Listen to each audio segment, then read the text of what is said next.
Good morning. Good morning and welcome. Thank you everyone for joining us for Up for Growth's second annual Summit for Housing Changemakers. My name is Ali Solis and I am the board chair of Up for Growth. I'm honored to join this outstanding group of leaders in advocacy, policy, and practice for today's important summit. I want to start by acknowledging our sponsors. Without the support of these incredible sponsors, this event would not be possible. First, I want to give a shout out to my friend, Steve White. Steve is the founder and managing partner of VITUS Group, and VITUS is our presenting sponsor.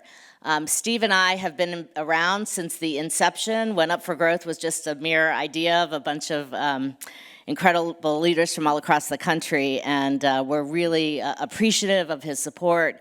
This is a small but mighty team of incredible staff at Up for Growth, but fueled by a really powerful board, and I'm thrilled to have them as a partner and as our presenting sponsor. And I just learned from Mike that VITUS has agreed to be our sponsor for next year's event as well, our presenting sponsor. So thank you, Steve, and the team at VITUS.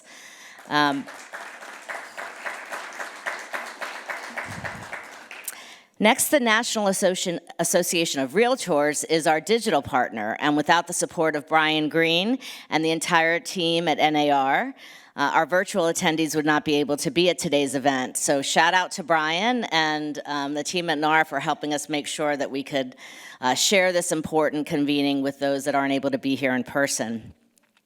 I want to also thank the National Apartment Association, who joins last night's reception with former HUD Secretary Julian Castro. If you guys weren't able to be here last night, it was fantastic to hear from the former secretary, to give us words of hope and wisdom, especially for those of you that are doing this work on the ground every day. It's vitally important, especially given where we are in terms of our economy and our nation. We were inspired by the Secretary's optimism, and his real message last night was about cross-sector collaboration, and that's one of the reasons I joined Up for Growth. I have the wonderful opportunity of working with many housing organizations across the country, both nationally and locally, but what I liked about Up for Growth is the ability to bring this cross-sector partnership together to really think about, how we improve communities and the lives of people living in communities across the country. He also talked about, so his point here was just you can look around the room, frankly, and see what the Secretary was talking about in terms of how we address housing solutions, but in partnership with education, sustainability, and a number of other key what we call sort of sector-related partners in this space. I want to thank and recognize our partners who have provided major support, including the Community Preservation Corporation, the Manufactured Housing Institute, the Mortgage Bankers Association, and the National Multifamily Housing Council, all of which are key partners to the work we do here at Up for Growth.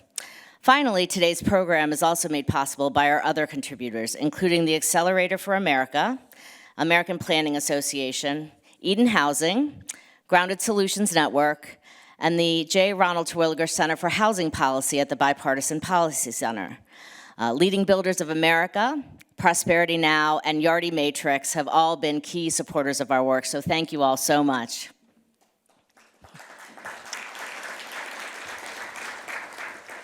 It is exciting, especially given where we started as an organization, to have the support of all of these great leaders supporting this diverse and committed group of funders. We look forward to continuing to grow that support, and I want to give them all a big round of applause.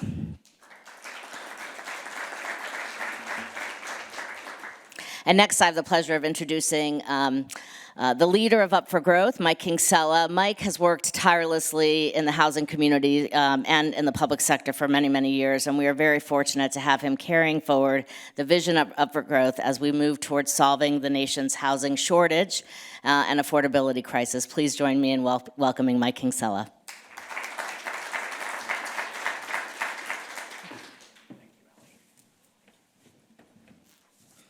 Thank you, Ali, for your leadership on the board of Up for Growth. And I'd just like to share a personal story that I think it was about 5 years ago that I came up to your office in Silver Spring and with this idea of a cross-sector member network to fight for more housing and tear down barriers to housing production. And at the time, it was sort of this idea that seemed impossible. And it's truly gratifying to see that under your leadership and the support of our entire board of directors and staff, we've been able to build this member network, now totaling today in excess of about 250 organizations nationwide. So thank you, Allie, for your leadership and all of your support. Let's give Allie a round of applause. So I'm just going to begin by saying what I said about 2.5 months ago at our Housing Under Production in the U.S. report release event, which is that the cost of housing and the demand for it has dramatically outstripped salaries and supply. And today, far too many Americans can't afford to live well where they work, play, and gather. Housing production is not keeping pace with housing needs. Why is this? It's the confluence of artificial barriers to production. It's the exclusionary and restrictive zoning codes in place in far too many communities across the country. It is neighborhood defenders, or let's say NIMBYs, pushing back and vetoing the ability for affordable housing developers to meet the desperate need in communities all across the country. But today isn't about the problem. Today is all about solutions. I know that many of you have been with us for the past 3-4 years, working hard to drive solutions to America's housing underproduction. As members of Up for Growth, you understand the need to break down silos and to work collaboratively across stakeholder divides. I'll also just say that many of you represent organizations with viewpoints. There are some of you who might say, we just need to build more housing. And if we build more housing, we're going to meet that demand and we're going to create more affordability. There are some of you that argue the only shortage of homes is extremely low-income homes affordable to extremely low-income households. And if we just solve that, we're going to solve this crisis. We don't need to advocate for more luxury housing. There are some who say that affordable housing development isn't affordable to people in communities, that, let's say, affordable developers are gentrifying Brooklyn and Queens up in New York. And there are those who say the low-income housing tax credit distorts markets and doesn't move the needle when it comes to solving America's million home shortage of over 1 million homes. So I say that to say you're here because you understand the value of a comprehensive approach, of collaborating across divides, of breaking down these lines, of the need to apply an all hands on deck to create more homes, to eliminate systemic barriers, and ultimately to achieve housing equity. You understand that to solve a problem as big as the nation's housing crisis, it requires all stakeholders to participate. Everyone that's affected by our severe shortage of homes. And that's why we're here today. We've designed today's summit to enable you to connect with colleagues, partners, as well as folks who you don't get to spend much time with throughout the year. We've created the summit to provide educational content, to share out emerging solutions, best practices, replicable and scalable policy approaches to make a difference. And finally, we've designed this event to invite in speakers who can share their perspectives on how we can move policy solutions forward to inspire action all the way from the federal level to the state and local level. So thank you all for being here today for this discussion. I encourage you to break out of those silos, work and collaborate on advancing policy solutions today. This event would not have been possible in addition to all of our amazing partners and sponsors without the amazing staff at Up for Growth. And I'd like to recognize all of our staff here today. Leah MacArthur, our Chief Operating Officer, Barbara Ehimika, our Legislative Director, Erica Bateman, our State and Local Advocacy Director, Keisha Easley, our Membership Director, Anjali Kalachalam, our Senior Policy Analyst, Eleanor, our new Membership Associate, and Omar Joyce, our Operations Manager. Please give our staff a round of applause. thousands of little efforts have resulted in the event that we have today. Before I turn the program over to Solomon Greene, our opening plenary speaker, I'd like to share a few housekeeping notes. This morning, Up for Growth launched our new website. You can go to www.upforgrowth.org to access new educational resources, research libraries, data, tools, and information. The site also contains a new membership directory where you can connect with the well over 200 members in the Up for Growth network nationally to forge those partnerships to drive solutions. We also have a brand new housing dashboard which brings the data out of our recent Housing Under Production report to life so that you can perform cross-state, cross-metro, and cross-non-metro comparisons as far as underproduction, severity, rents, and home price change over time. Throughout the summit, I encourage you all to tweet out your insights and perspectives from our plenaries and from our breakout sessions. The Twitter handle for Up for Growth is @up4growth, and please use the hashtag Housing Changemakers. We'll retweet our favorite insights from you all throughout the day. After Solomon's talk, we're going to have a mic available to pass around, and we're going to make time for questions and dialogue. Without further ado, I'd like to introduce Solomon Greene, Principal Deputy Assistant Secretary for Policy Development and Research at HUD. I've personally worked with Solomon over the past several years, first in his role at the Urban Institute, and then later as a member of Up for Growth's Advisory Council. But Solomon has a long and storied career in housing policy, particularly at the federal level. He's a graduate of Stanford, UC Berkeley, and Yale Law School, previously serving before his time at Urban at HUD in the Policy Development and Research Office as a senior advisor. Of course, after his time at HUD and his time volunteering with the Up for Growth Advisory Council, he steps back into his work in the administration, leading the Office of Policy Development and Research, working on important federal housing policy, particularly focusing on zoning reform and housing supply solutions. So I'd like to invite everyone to give a hand to Solomon, and I'd like to invite Solomon up to the stage.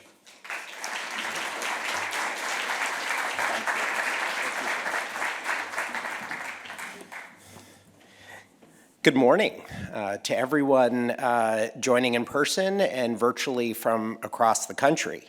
As Mike mentioned, my name is Solomon Greene, and I'm the Principal Deputy Assistant Secretary for Policy Development and Research at HUD. In this role, I lead HUD's Office of Policy Development and Research, or PD&R. For those of you who are not familiar with PD&R, we are the office at HUD responsible for supporting the department's mission, policy, and program development through rigorous research, data collection and analysis, demonstration projects, seeding innovation, and sharing best practices.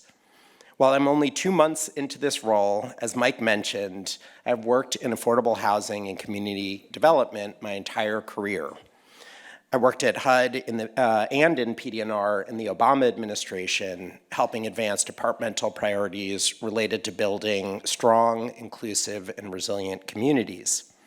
And before rejoining HUD this summer, I spent 8 years at the Urban Institute, where a major focus of my research was on how local land use and zoning regulations affect housing supply, racial and economic segregation, and access to opportunity. And for many of those years, I worked closely with the incredible team at Up for Growth and the members of its network as a research partner, advisor, and collaborator. So I'm truly delighted and honored to be kicking off the summit this morning, and I look forward to learning with and from all of you about how we can advance more fair, equitable, and inclusive housing policies across the nation. I want to thank Mike and Ali and the entire Up for Growth board and staff for organizing this event, and all of you for participating. The core topic we will be discussing today, the mismatch between housing supply and demand, has been years in the making, but its effects are felt more acutely today than ever. I don't need to persuade this audience on this point, but I truly believe this is one of the most pressing issues of our time. And that's because it cuts across so many other pressing issues. The shortfall in housing supply is cutting into family budgets. It drives up inflation. It limits economic growth, maintains racial segregation, and exacerbates climate change. So thank you, all of you, for taking the time today to meet to discuss how we can work together on, as Mike said, solutions. I'm going to focus my talk on 2 points. First, I would like to say a bit about the important role of research in addressing housing supply challenges, maybe no surprise as a researcher. But then I will share some of what HUD is doing to address the nation's ongoing and growing housing supply shortage. For both parts of the talk, I'm going to focus on addressing supply challenges in the private, unsubsidized rental housing stock. And this may seem odd, like an odd focus for HUD's representative on the agenda. Many of you associate HUD with our rental assistance programs and subsidies that boost the supply of permanent affordable housing, such as the Housing Choice Voucher Program, public housing, our project-based rental assistance, and our multifamily mortgage insurance. But I'm going to focus today on HUD's role in easing regulatory barriers to construction and supporting innovation that helps bend the cost curve in the private rental market. So why this focus? There are several reasons. First, as I hope you all know, the vast majority of low-income renters do not live in HUD-assisted housing. In fact, only about 1 in 4 low-income renters that qualify for federal rental assistance receive it. While rental assistance is crucially important and remains woefully underfunded, both the ongoing eviction crisis and the current spike in rents are painful reminders of the need to address our nation's fundamental housing supply shortage. This supply shortage also directly affects HUD's rental assistance programs. For example, when local regulatory barriers drive up the cost of construction, our subsidy dollars just don't go as far. We need to spend more to make affordable housing developments pencil out. And when voucher holders are competing with other renters for a shrinking stock of moderately priced units, we have more difficulty placing vouchers, and we've seen this in recent years, especially in regions where job opportunities are growing and in neighborhoods that offer their residents opportunities for economic mobility. Simply put, HUD increasingly realizes that we can't go it alone, and we can't afford to ignore the larger supply challenges this nation faces. The second reason for this focus is that my office, PD&R, has a unique role to play.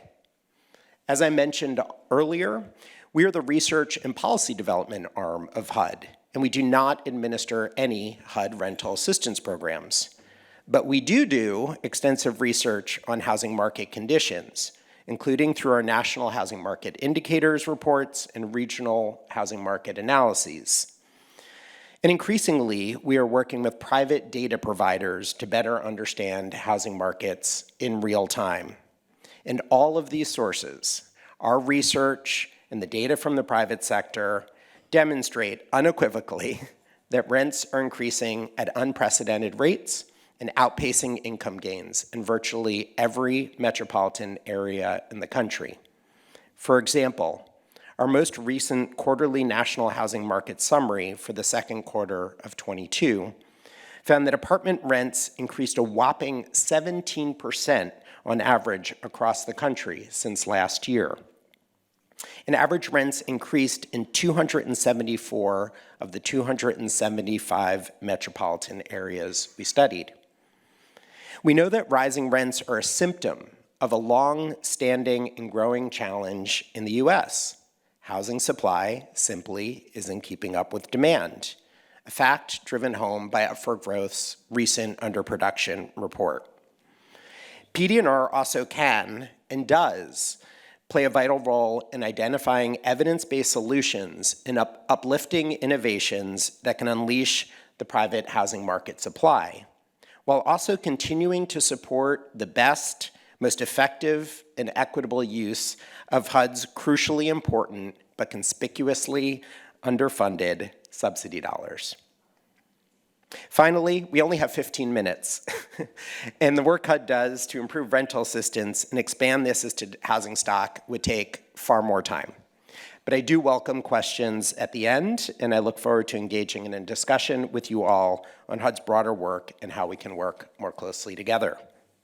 Okay, so let me start in the middle with the role of research in addressing housing supply challenges, especially in overcoming regulatory barriers to housing production and preservation. Now, I have dedicated most of my career to applied housing policy research, and in other aspects of housing policy, I often found myself facing a bit of an existential crisis. Is research really the right pathway to effect the change we need to address the nation's housing challenges? There have already been so many rigorous studies demonstrating, for example, how housing vouchers support housing stability and how low-cost legal representation for vulnerable renters can prevent unnecessary evictions. Do we need one more study driving either point home, or do we need to do the hard work to build the political will and consensus to drive the funding we need for expanding housing vouchers and access to counsel and eviction proceedings? Well, in the context of housing supply, or at least zoning and land use reforms, which I see as fundamental to unleashing housing supply, I sometimes think we face the opposite problem. We see a growing consensus across the political spectrum and at all levels of government for the need to lift local regulatory barriers to housing supply, especially exclusionary zoning. We see this with the number of state legislatures, Democratic and Republican-led, adopting pro-housing land use reform bills. We see this in the number of bills in Congress that have bipartisan support, while not yet enacted, would give the federal government a more robust and active role in unleashing housing supply. And we see this in the room today, in the composition of the panels, which include federal, state, and local policymakers that represent both parties, and speakers from across the ideological spectrum. However, in the area of housing supply, I think there are real, meaty, unanswered empirical questions that impede progress in effective and evidence-based policymaking.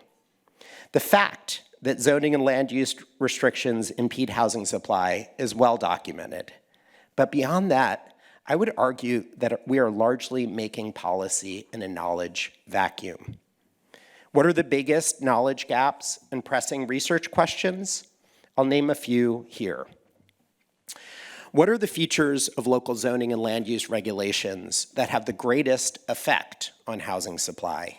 What local reforms work, in what combinations, and in what places to unlock housing supply? What are the unintended consequences of reforms, such as displacing existing residents, and how do we mitigate them? What are the additional administrative and political processes outside the four corners of the zoning code that determine which projects are entitled? What other state and local regulations drive up land and housing costs and restrict supply? How can these regulations be reformed to unleash supply while protecting other important policy goals like health, safety, and environmental concerns, labor standards, etc.? What are the political preconditions for adopting local reforms, particularly in places that research, such as Up for Growth's, shows are severely underproducing housing? And last, but certainly not least, how can land use and other regulatory reforms be aligned with subsidies, financing mechanisms, and incentives to achieve deeper affordability necessary to meet the needs of our nation's most cost-burdened families? I can say a bit more during the Q&A about why I see these knowledge gaps persist and what more we can do to fill them. but I want to emphasize that I genuinely believe without filling them, we risk two outcomes, both equally troubling. First, we may continue to face political paralysis, particularly at the state and local level, because we haven't yet figured out which reforms work where, how to avoid those unintended consequences, and how to build effective coalitions. Second, we may succeed in adopting well-intentioned reforms that don't deliver the housing we need or for the people who need the housing the most. But here's the good news. We have partners in groups like Up for Growth and many of the research organizations, foundations, planners, advocates, community-based organizations who are intent on filling these knowledge gaps and doing so in a way that is actionable, community-driven, and solutions-oriented. And you all have a partner at HUD. HUD's research agenda also aims to fill some of these crucial knowledge gaps. In the last few years, PD&R has produced research that advances the field's knowledge about boosting private housing market supply. Since 2018, and in response to requests from Congress, PD&R authored several reports on addressing housing affordability and encouraging production in high-cost metropolitan areas.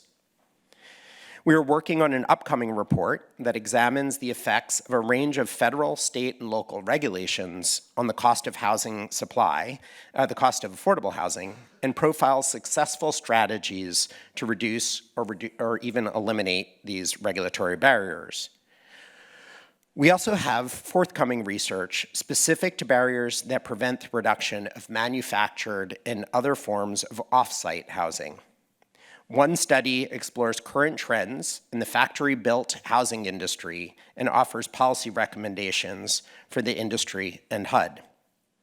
And HUD's learning agenda, which will guide our research investments over the next several years, also includes research questions related to the effectiveness of recent state and local land use reforms, like legalizing ADUs, studying how off-site construction affects production and labor costs, and the feasibility of commercial to residential conversions. PD&R also manages HUD's Regulatory Barriers Clearinghouse, which tracks state and local regulatory activity and includes a searchable online database that categorizes state and local reform strategies. The database now includes over 4,000 barriers and proposed solutions, and we're exploring ways to improve the clearinghouse, make it easier to navigate and use, and we welcome suggestions on that front. So I'll close by mentioning some of HUD's current policy priorities related to supply, again, with a focus on our role in unleashing the private market supply. And this work is guided by two complementary sets of priorities: the President's Housing Supply Action Plan and HUD's Strategic Plan.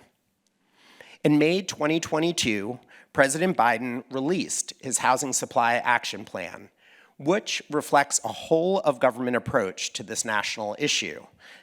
Now, Erica Pothig will be going deeper into the Housing Supply Action Plan during her keynote address over lunch. I don't want to steal her thunder, but I did want to flag some of the actions HUD has already taken to advance the action plan.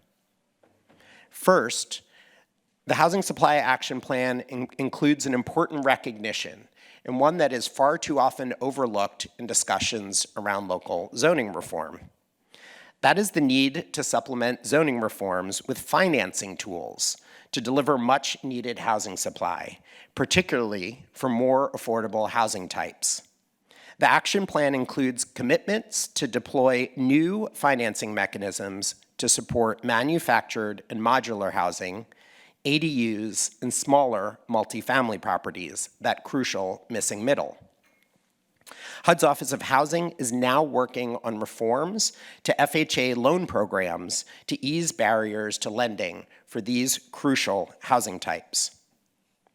The Housing Supply Action Plan also encompasses significant investments that make up the President's fiscal year 2023 budget.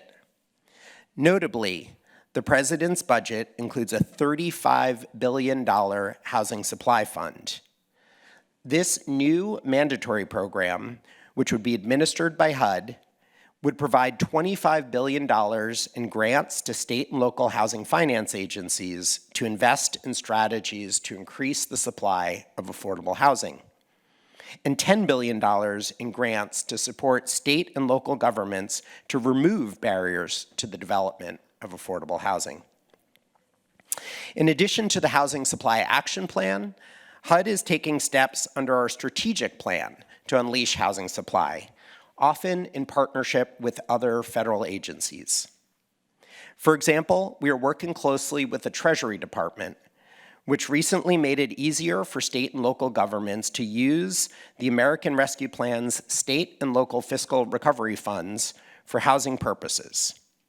In September 2021, HUD and Treasury also partnered to relaunch the Federal Financing Bank Risk Share Initiative, which aims to expand access to capital for state and local housing finance agencies.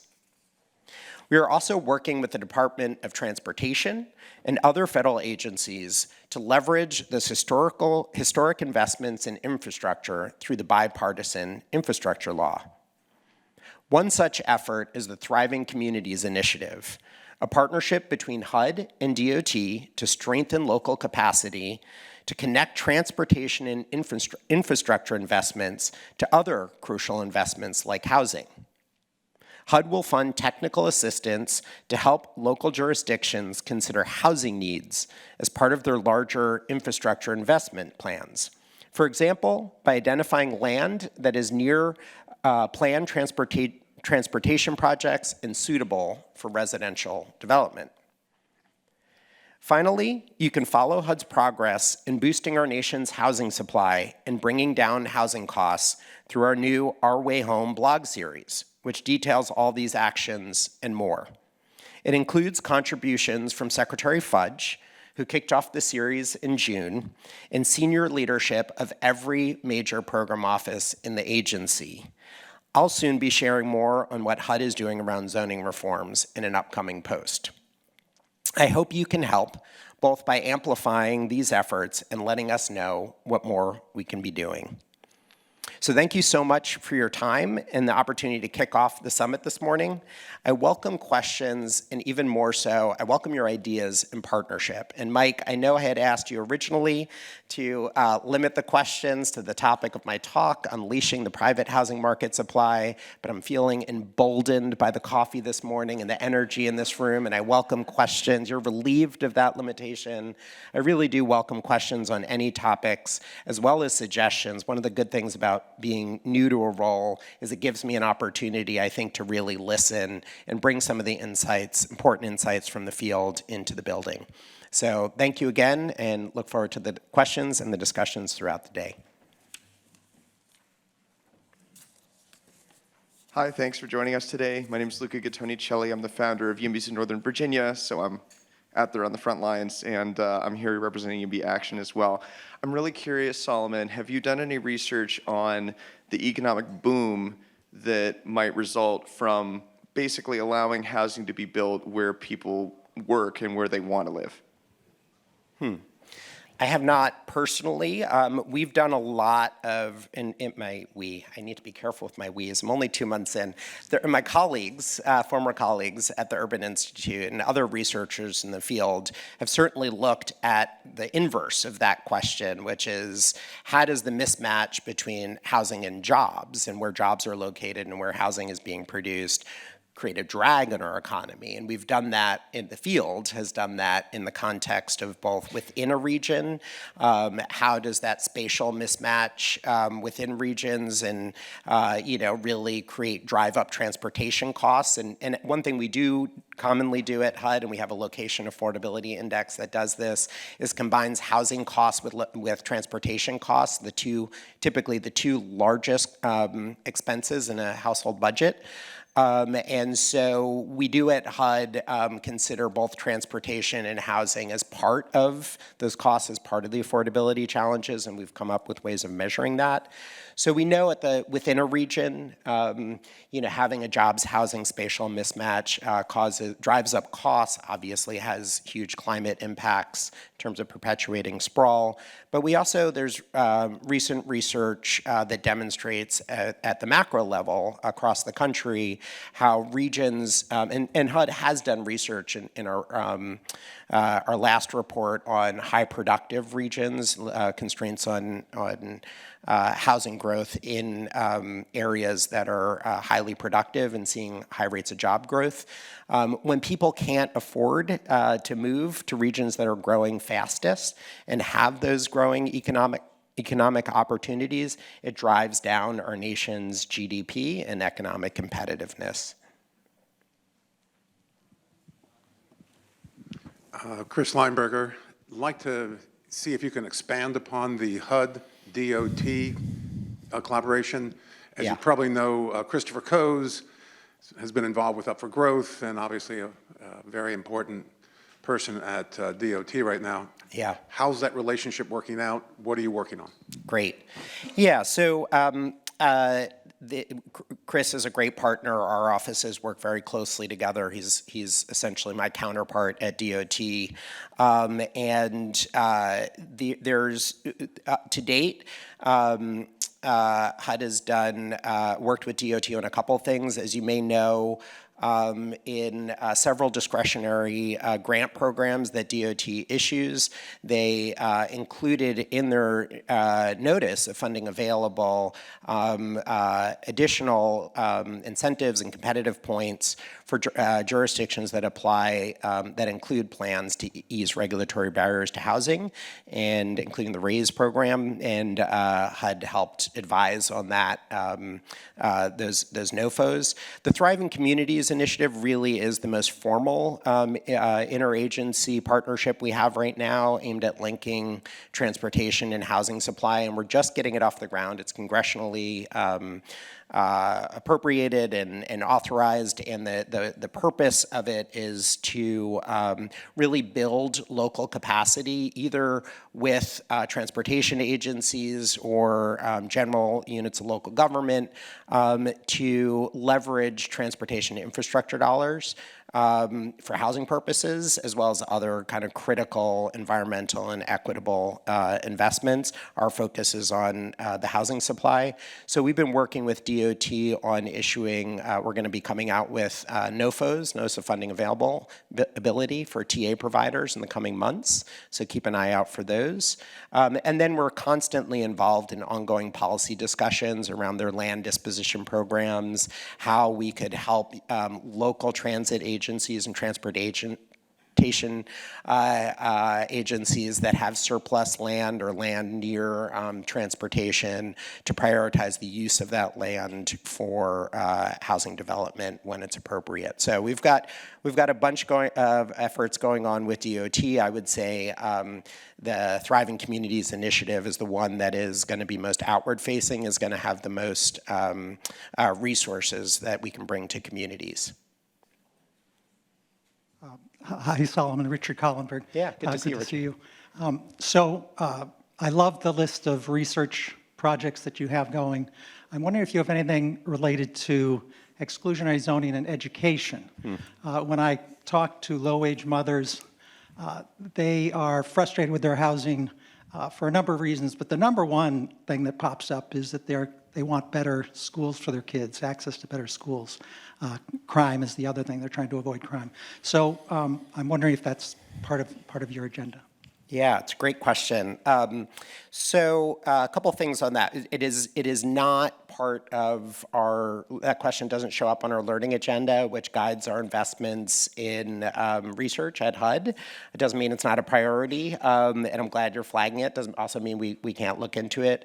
I will say, HUD's research dollars certainly are, compared to HUD's budget, or compared to, actually, I would say the funding for research on related issues in the field, is relatively small.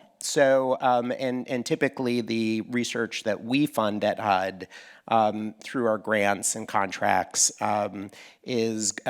draws from our learning agenda and is authorized by Congress. So we usually have to know like 3 or 4 years out what we want to be working on. So I'm trying to find ways within HUD to deploy those resources a bit more flexibly so we can address some of the most pressing issues that are facing us right now.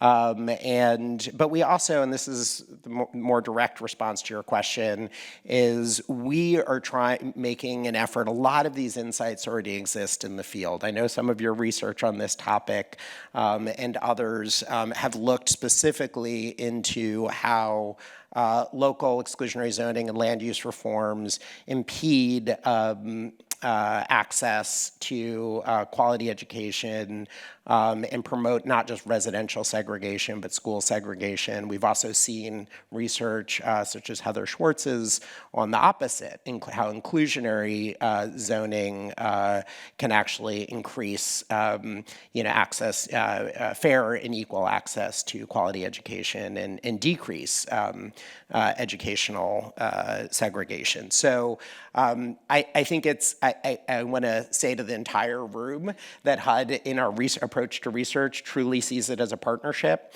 Where are some of the gaps that we can support through our resources, but also how can we bring some of those research insights from the field into the building? And I would encourage us to continue that conversation. That is the easiest way for us to support research and make sure it translates into policy change, the needed policy change. And on this particular topic, I'd welcome a conversation with researchers and with our counterparts at the Department of Education to see how we might work more closely together.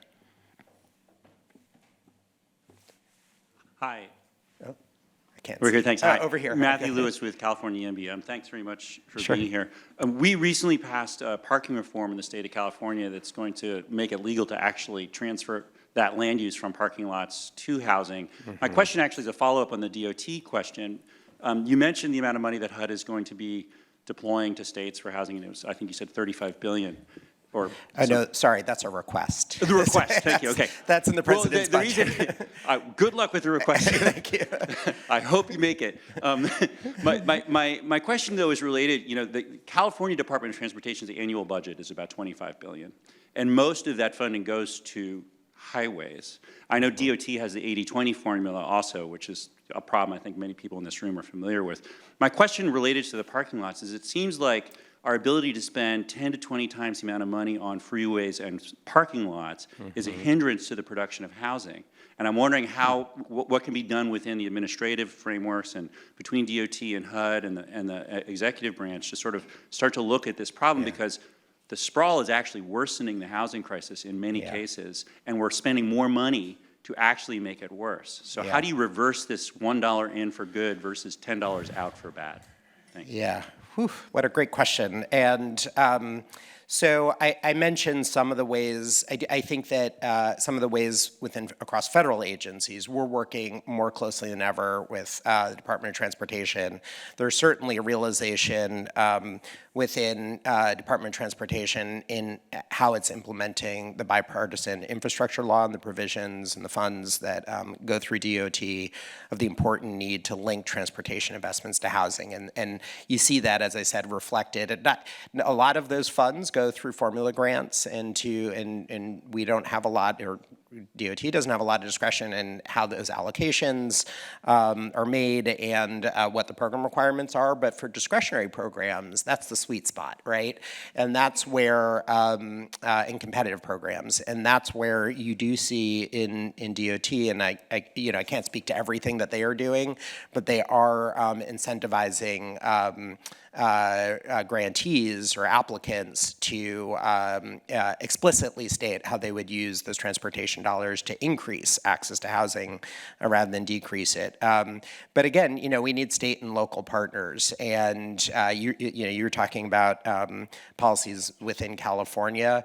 Important role the federal government can play is not just in our spending power, but also in our messaging and our emphasizing the importance of linking transportation to housing. And I think we're doing that consistently.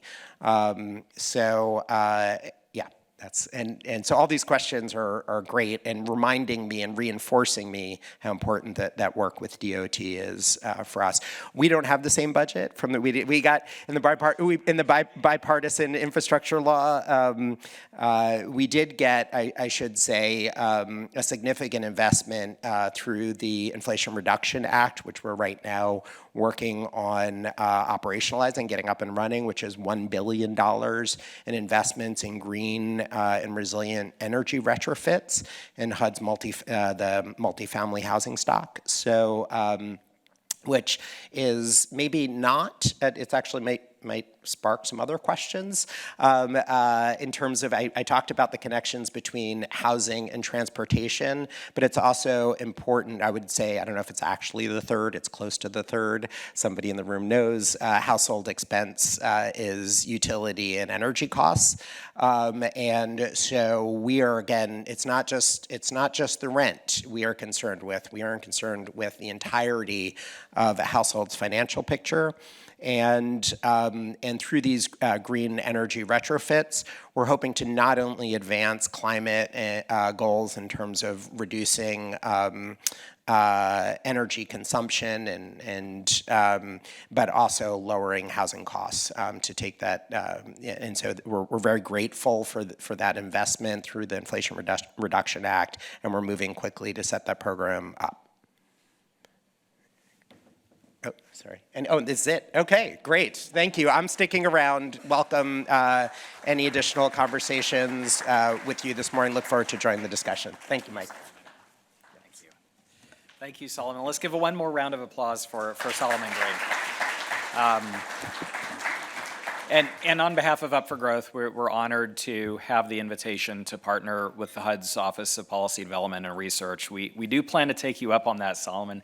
And I would say to everyone in the room, in terms of policy, Anjali Kalachalam is somewhere, I think, here in the ballroom. She is our senior policy analyst and responsible for building out our Policies to Watch database, which is a part of our new website, which tracks state and local reforms to move the needle on tearing down barriers to housing. And so if you have examples from your communities, whether policies you've advocated for or policies that you've worked on from a public sector perspective, I would encourage you to reach out to Anjali, share that, and we will, of course, collaborate with HUD, share that data, and identify other ways that we can leverage one another's resources and strengths. So Solomon, thank you so much for your comments. I know we are at time. On your program, you'll see our breakout sessions begin at 10 o'clock. We are moving that back slightly to 10:05 to accommodate folks moving around.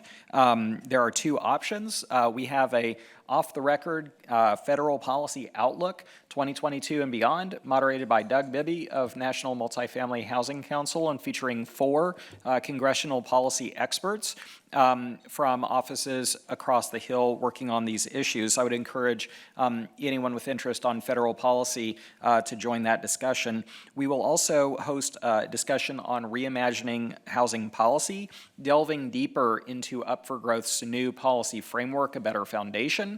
How can policymakers working at all levels of government, practitioners, and advocates drive solutions not only to our shortage of homes, but the misallocation of homes relative to where people want to live in places that can drive better economic mobility outcomes. So join us for that discussion over in the Holman Lounge. So thank you all for your time this morning. Thank you, Solomon, and I look forward to continuing the conversations throughout the day.